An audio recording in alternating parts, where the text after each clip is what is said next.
Chapter 9, A Well-Worn Chap. As Kenny bolted off the main street in Round Brook, he knocked over a cart of dragon trinkets, and they spilled near a group of townsfolk who were sharing a keg of ale and laughing loudly. As he scurried past them, he heard one exclaim, "I bet 7-1 the dragon flambés the old coot in 5 minutes. It's going to be a roasting good time." "I can't wait," added another. "It'll be a hot time. Up on the hill tomorrow, a scorcher for sure." A boy sitting with the group spied Kenny and ran into the alley, blocking his way. "Hey, you live up on the farm near the hill, don't ya?" he asked. "I heard you seen that dragon up there. Did ya? Maybe eating a cow or something?" Kenny had seen this prickly kid before in school. He was a couple of years older and a couple of pounds heavier, hence his nickname, Porky. "Yeah," he said, looking Porky in the eyes. That fiery feeling was still in his stomach. "I've seen the dragon, and there isn't going to be a fight tomorrow."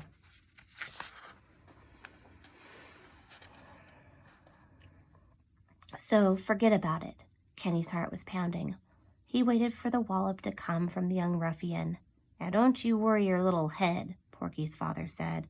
He put his blurry hand on Kenny's shoulder reassuringly and slowly separated the two boys. "If old Georgie can't get that beast, then we'll all go up there and kill him. Am I right, boys?" Amidst the whooping of revelers, Kenny wiggled free and took off as fast as his legs would take him, leaving Round Brook far behind. It was almost sunset by the time Kenny arrived back at his little farmhouse. His father was bringing the sheep in from the fields and could smell the aroma of vegetable stew as he approached his front porch. A cold breeze welcomed him amidst a trio of chirping crickets. Kenny slumped through the house and flopped down on his bed. He pushed all his pillows off the covers and got under his blanket, staring at the cracked, patched ceiling. Why couldn't this be like a fairy tale? Why did the dragon have to show up and be a good dragon? Why did the only person in town who just happened to be a dragon slayer also happen to be my only other friend in the world? He looked down at his bookshelf and gazed at the books that George had given him over the years.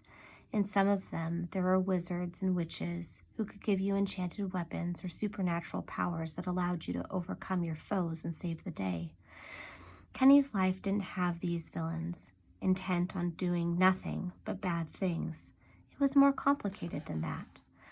Come to think of it, he had no foes, really, except now maybe all of the townfolk who come to witness this battle. Sure, he thought, this could be the most famous battle of all time. Folks have heard about something this big, but they've never seen anything like it. But these are my friends, and they're betting on who will win. "Kenneth," his mom interrupted his thoughts, "I've invited someone for dinner who really wants to see you." Kenny pulled his ears over his eyes and rolled over the bed. "I don't want to come out, Mom. I just want to stay in here." "I think you should get up, son," his mom said. She entered his room, and she put folded laundry in his dresser. She sat down on his bed and stroked his furry head. "I just made you a bowl of my vegetable stew, and there are fresh butter rolls for dipping." "Is there any ginger beer?" Kenny asked, peeking out from under his ear. "No," his mother answered as she rose and went to the door. "But your friend has brought some birch beer, so wash